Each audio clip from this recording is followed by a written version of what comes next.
O Brasil repetiu a pior posição no índice de corrupção da Transparência Internacional, é o que aponta o índice de percepção da corrupção de 2025, que foi divulgado hoje. No ano passado, o Brasil repetiu a segunda pior nota, 35 pontos, numa escala que vai de 0 a 100, da série histórica que se iniciou em 2012. De acordo com o relatório, o Brasil segue na posição 107. São 182 países e territórios analisados. Em relação a 2024, o Brasil subiu apenas um ponto, o que é estatisticamente ali insignificante. Na escala do IPC, quanto menor for a nota, maior é a percepção de corrupção. Para conversar conosco sobre este relatório, nós convidamos o Bruno Brandão, diretor executivo da Transparência Internacional Brasil, a quem eu agradeço pela gentileza de ter aceitado o nosso convite. Bruno Brandão, bom dia. Bom dia, Milton. Bom dia, Cássia. Bom dia. Quais os aspectos que são considerados para manter o Brasil nesta posição pouco elogiável?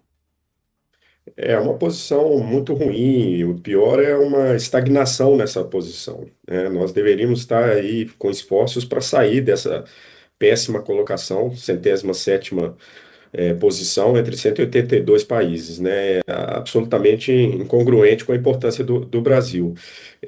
São vários fatores, né, que em análise independente da Transparência Internacional Brasil para avaliar o que aconteceu em 2025, né? Uma situação que distribui responsabilidades entre os três poderes. O executivo, o governo federal, ele teve aspectos positivos. Eu destacaria o uso de inteligência financeira para atacar o crime organizado. Então, a Operação Carbono Oculto foi uma mudança de paradigma, um trabalho muito importante da Receita Federal, porque o crime organizado ele ocupa territórios com armas, mas ele ocupa instituições com dinheiro, né? Então, é muito importante seguir o dinheiro, né? E foi o avanço importante do governo com a Operação Carbono Oculto e outras. Mas o governo também falhou muito, né? Deixou agências regulatórias serem capturadas politicamente, estatais serem capturadas politicamente, também falhas importantes na relação com o Congresso, baseada ainda na distribuição de emendas opacas, né? E o Congresso, exatamente no agigantamento desse assalto ao orçamento público, agora serão 60 bilhões de reais, né, distribuído em emendas com graves problemas de controle e transparência, né, um deserto de propostas anticorrupção no Congresso. Ao contrário, atacaram a lei da ficha limpa, né, 2025 afrouxaram a lei da ficha limpa. E o Judiciário, que teve um papel muito importante, o STF, em responsabilização dos ataques à democracia, a responsabilização do Bolsonaro e os outros conspiradores, porque a luta contra a corrupção só pode existir na democracia, né? Então, isso tem um impacto importante. Mas, por outro lado, também falhou muito, né? Ele praticamente garantiu impunidade generalizada, né, nos casos de grande corrupção, né, inclusive confessos, e os próprios ministros, né, se viram aí sob fortíssimas suspeições, relações muito estranhas, suspeitas com os próprios réus, as empresas investigadas no Supremo. E Bruno, para você, qual é a perspectiva de conseguir mudar esse estado de coisas em pleno ano eleitoral? É uma situação complexa, não há dúvida, mas nós vimos algumas movimentações que talvez seja uma conjuntura aí, talvez favorável para algum movimento de mudança. Eu destacaria duas. No ano passado, a sociedade conseguiu se unir no protesto contra a PEC da blindagem, né? E conseguiu, mostrou a capacidade de reação, né? O Congresso recuou. Porque conseguiu se unir também. A polarização, a divisão da sociedade, ela é uma grande barreira para o combate à corrupção, né? Porque é difícil que a sociedade se una em protesto contra essas medidas, mas conseguiu no ano passado, em um caso muito importante com a PEC da blindagem. E o outro aspecto positivo, nós temos uma circunstância rara, infelizmente rara e breve, que são presidentes dos 5 tribunais superiores em Brasília, com boa reputação e um pendor reformista, né? A começar aí pelo ministro Edson Fachin, do Supremo. E aí, Bruno Brandão, quando você se refere a essa questão, passa pela discussão que existe hoje no Tribunal, no Superior, no STF, que é o da criação de um código de conduta, por exemplo, de conduta e ética?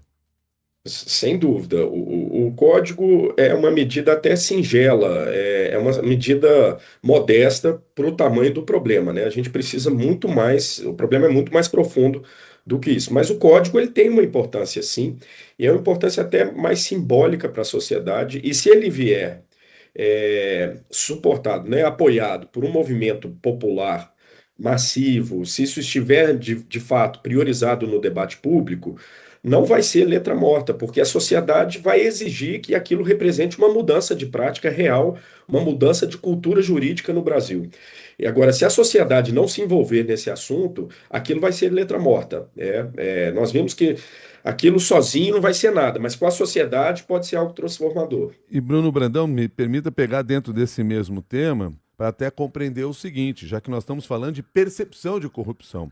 Quando se vê que existe dentro do próprio tribunal críticas, oposição à criação de um código de conduta, isso reforça essa percepção? O índice ele é composto de várias fontes distintas, então não dá para atribuir exatamente qual evento que impactou de alguma maneira ou outra.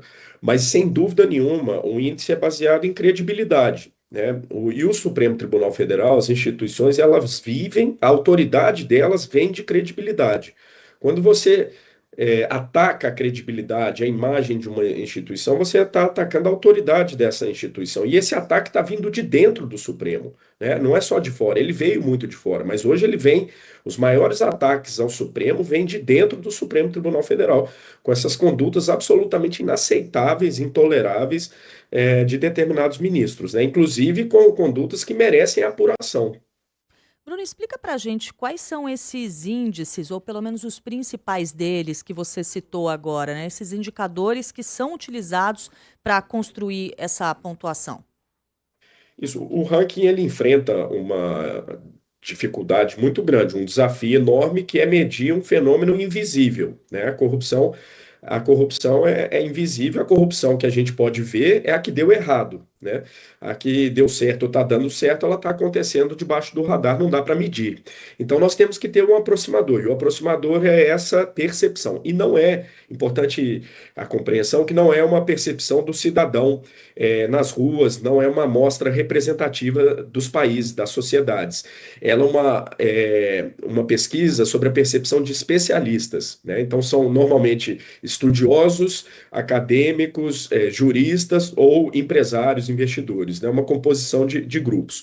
E a Transparência Internacional, então, ela coleta essas respostas de pesquisas de 13 instituições renomadas de atuação global ou regional. No caso do Brasil, foram 8 dessas instituições, né? Então, são pesquisas como a Varieties of Democracy, né? Então, as variâncias da democracia, que é uma pesquisa que olha também assuntos sobre a institucionalidade democrática, ou seja, isso impacta, né? Ataques à democracia pioram a percepção também de corrupção. Tem medidores de mercado, por exemplo, o Fórum Econômico Mundial tem um medidor que compõe o índice, né? Então, é uma composição de 13 fontes, que a Transparência Internacional coleta as perguntas, faz um tratamento estatístico e publica desde 1995 o índice. Bruno Brandão, muito obrigado pelas suas informações e análise no Jornal da CBN. Um bom dia. Eu que agradeço. Um bom dia para vocês. Bom dia. Bruno Brandão é diretor executivo da Transparência Internacional Brasil, conversou com você a propósito desse relatório que traz o Índice de Percepção da Corrupção de 2025 e que foi divulgado agora no meio da madrugada. 7h47.